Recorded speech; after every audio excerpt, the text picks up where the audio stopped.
So I got up this morning and started my coffee and all of these vegetables and didn't even start the camera. So I'm going to show you what I've done so far.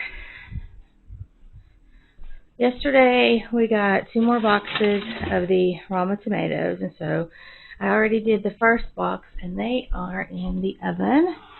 I have the ones on the bottom, I just cut the tops off of them and I'm going to take the skins off and leave those whole, and I'm going to do stewed tomatoes with those. And then these ones, I'm not quite sure. I'm getting them ready.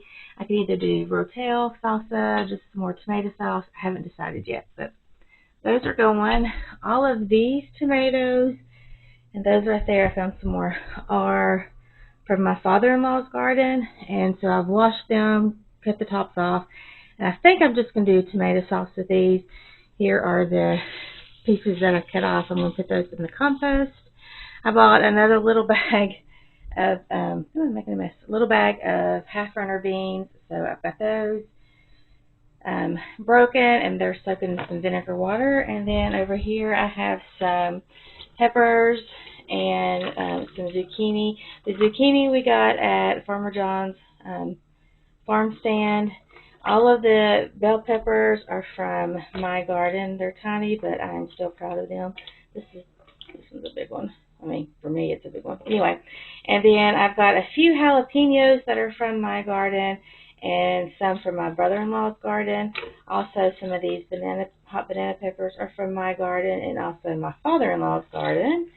And these, I'm not quite sure. Oh, there's another one. There's another one like this one somewhere. I don't know what kind of pepper this is, but it's from my garden. I did a bag of mixed peppers, and so I'm not sure.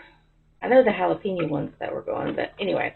So I'm going to soak all of these, clean these. I'm going to chop up the zucchini and freeze it. And the peppers, the bell peppers, I'm going to chop up and use them in my Rotel. And then the hot peppers, I'm going to use some in Rotel and some I'm going to pickle. But before I do that, I'm going to blister them and get a little extra charred flavor to them. So that's what I have done so far. And we're just going to keep rolling and keep continuing with the canning and preserving. Oh, I also have some bananas that I need to do something with, and I think I'm going to make some banana bread.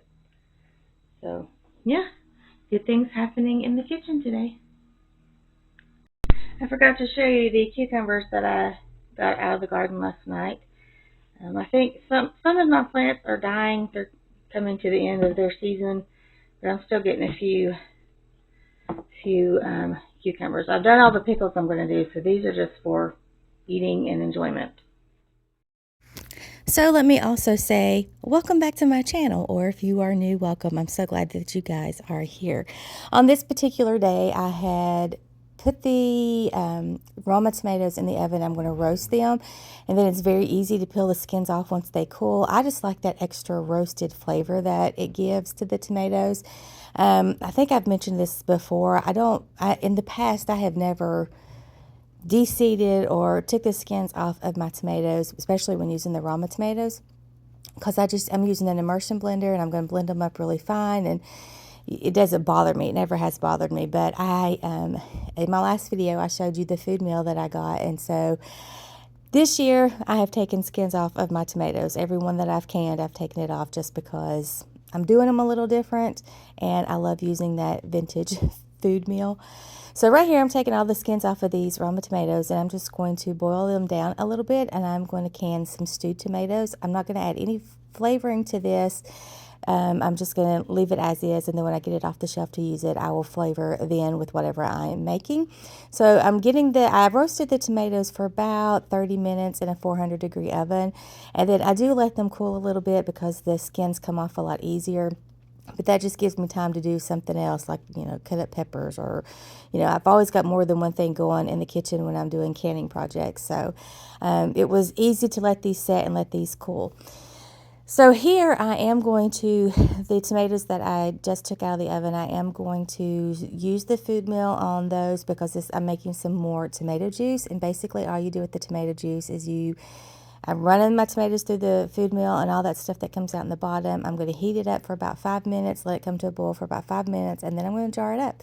And then I'm going to process these in a pressure canner for 40 minutes because I am using quart jars for the tomato juice, and I do add 2 tablespoons of lemon juice to my quart jars before adding the tomato juice. So now moving on to my stewed tomatoes, I've boiled them down just a little bit, not too much, and then I'm going to get these in the jars, and I will add one tablespoon of lemon juice to these. I'm using pint jars, and these will process in the pressure canner for 15 minutes.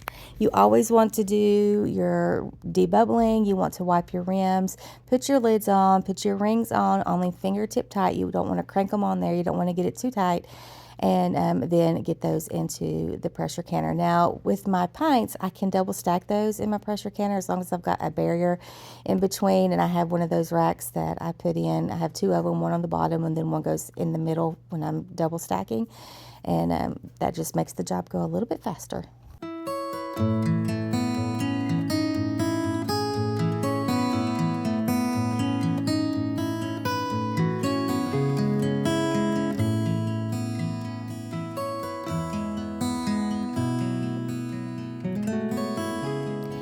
The green beans that I got this time, I only picked up a few of them. It just seems like everywhere I go I want to get some beans, but I only ended up with 4 pint jars of green beans, and they needed to process in the pressure canner for 25 minutes, and I didn't want to heat up that whole thing for just 4 jars.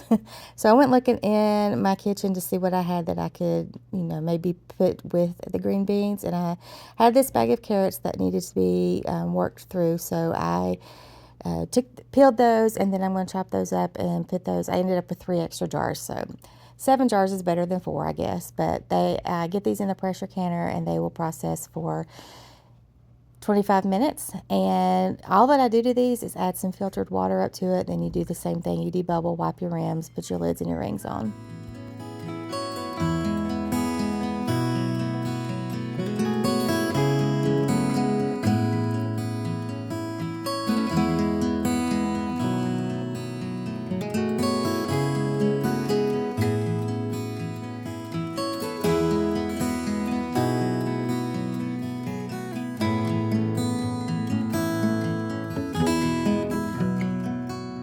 So now I'm moving on to a couple of recipes that I was actually quite excited about. I am making Rotel, and then I'm also going to do some salsa. I love having my own homemade Rotel on the shelf. Robbie says it tastes better than the store-bought, which is always the goal when you're preserving your own food. You want to make it healthier and make it taste better than what you can get at the grocery store. But anyway, I'm peeling the skins off of these Roma tomatoes, and I'm just getting what I need and putting in the pot, and then I'm going to add all of my other ingredients to this, and I will link any recipe that I can in the description below. And I do have this recipe. I got it off of Pinterest. If I forget to link it, just send me a comment, let me know, and I will be sure to get that into the description. I do forget a lot, so just holler at me, let me know. But these peppers that I'm cutting up, they either came from my garden, my brother-in-law's garden, or my father-in-law's garden. We have a plethora of peppers, and so I'm just going to chop these up. I'm not taking the seeds out, just cutting the tips off of them, and what I'm doing is roasting them in a dry iron skillet and letting those get blistered. It just adds a little bit of extra flavor to it. But I will tell you this, be careful, because I saw Bree from, I think it's 6 Hearts, 6 Acres. I think that's the name of her channel. I'll link it here if I'm wrong, but or put it up on the screen if I'm wrong. But anyway, I was watching her. She did this in her kitchen, and I could not wait to do it with my peppers. And it turned out great. They tasted good, but it let off an aroma that had all of us in the house coughing. So be careful and be mindful of that. But I'm going to get these blistered, and then I'm going to use half of them in my Rotel and half of them in my salsa. And I will tell you that it was very hot. Not temperature hot, spicy hot, super, super hot. And most of my family can handle that.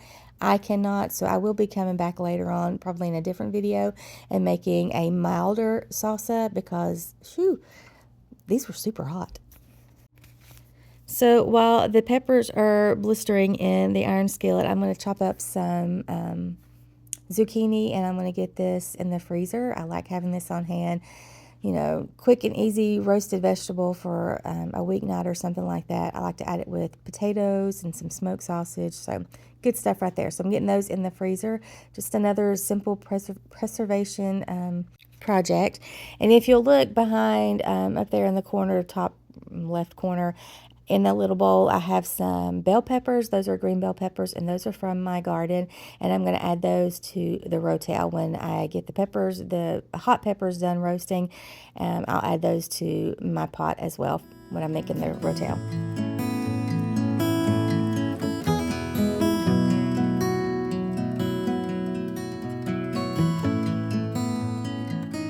If you've been watching, you guys know that I have a love-hate relationship with this sealer, bag sealer. I don't even know the vacuum sealer. I always forget the name of it too. But anyway, we got it working on this day, and I finally got the zucchini in the freezer.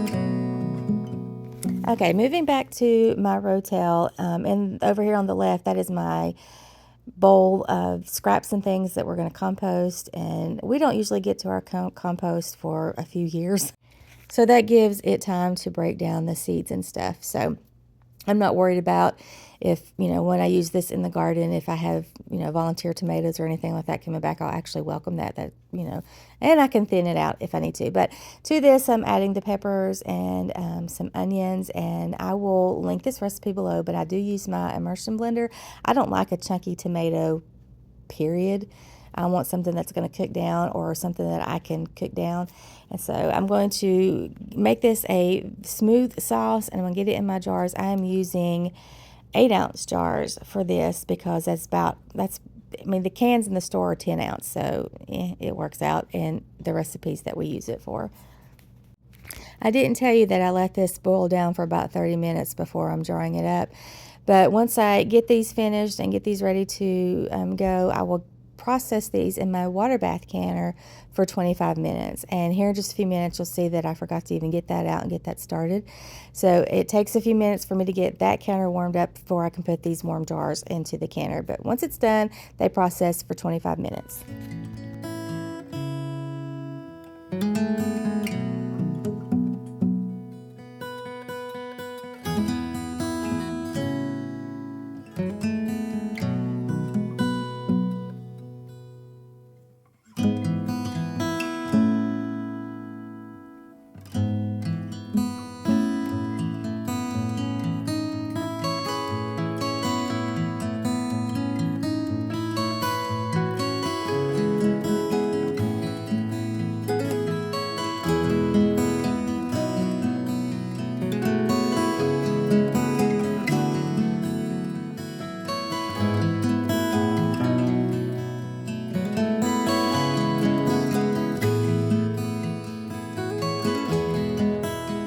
So while my water bath canner is warming up, I'm going to get started on the salsa. And I already have some tomatoes that I have roasted, and those tomatoes I am not going to take the skins off because I'm using my immersion blender, and I'm going to blend all this up anyway. I may not have done that with Rotel, I can't remember, but you can, or you don't have to. It's your preference. So I'm going to add all of my tomatoes to the stock pot, and then I'm going to add all the other ingredients. I've got onion, and when we do salsa, we like red onion in our salsa, so that I'm going to use that. And then there's garlic, there's cilantro, there's cumin, there's salt, pepper, lime juice, all kinds of different things. And I will link the recipe below because my husband said this is probably the best salsa I have made, and so I'm very excited to have this on our shelf.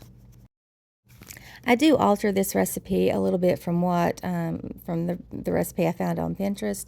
I'm not adding a can of tomato sauce or a can of tomato paste. I'm just adding extra roasted tomatoes, and I'm using a red onion, like I said, and I don't add any green bell peppers to this. I'm using all of the different types of hot peppers that we have. I will be canning these in 16-ounce jars, so pint jars, and they will also process in a water bath canner for 25 minutes. Also, don't forget to add your tablespoon of lemon juice to each jar.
So now I am taking all of that tomato stuff that was left over in the food mill when I squished all the stuff out of them.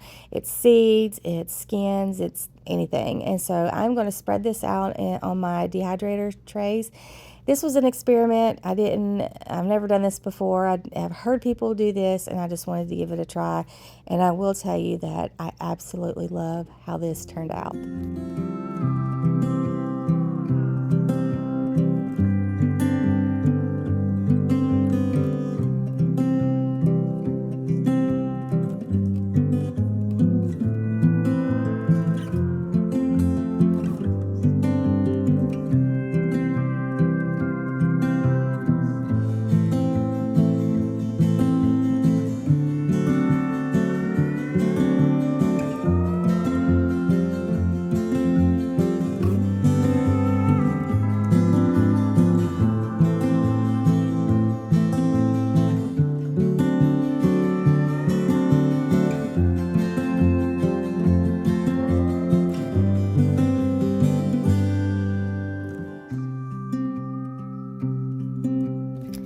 So I let these roast for almost about 24 hours. I put them on at night, but in the evening, probably, I don't know, around 8 or 9 o'clock.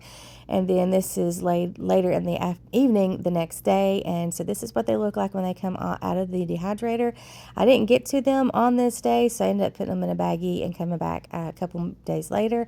Now, I knew I was trying to make tomato powder, but I wasn't exactly sure the process. I don't have a spice grinder or anything like that, so I'm using my Ninja, and it wasn't getting it as fine as I wanted it. I was really wanting like a powder, and the seeds were basically still whole and stuff. So I get out my mortar and pestle to see if I can do anything with it that way. And of course, my granddaughter come in, and she loves being in the kitchen helping. And so we did that for a little while, and it still wasn't what I wanted. I put it in the jar, and there was a lot of volume to it at this point because of all the seeds, and so I just really didn't want the seeds. So we just kept experimenting, and I finally get a fine mesh, a strainer sieve out, and we used that, whatever that stick thingy is, to, I have no words today, to get, to grind out the powder, and that worked great. And it was just, if I wanted to add some salt or something to it, it's homemade tomato bouillon, but we just left it at tomato powder, and it just, like I said, I was so proud of this. And we will definitely use it again, because you can use that powder in soup, stews. It can be a thickener. It can be a flavor enhancer. You know, put it in water when you're doing rice. It just, it's limitless what you can do with this tomato powder. And so, like I said, I'm super excited to have it on the shelf.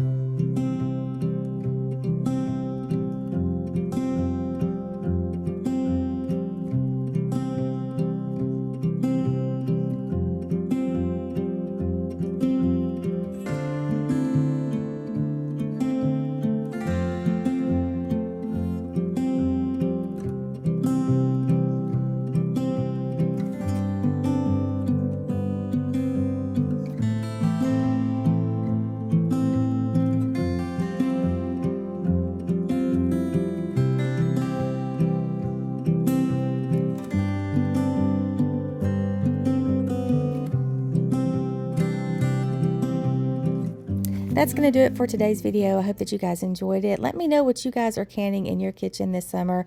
I love new ideas and finding different ways to do things that I've already done in the past. So share with me your recipes.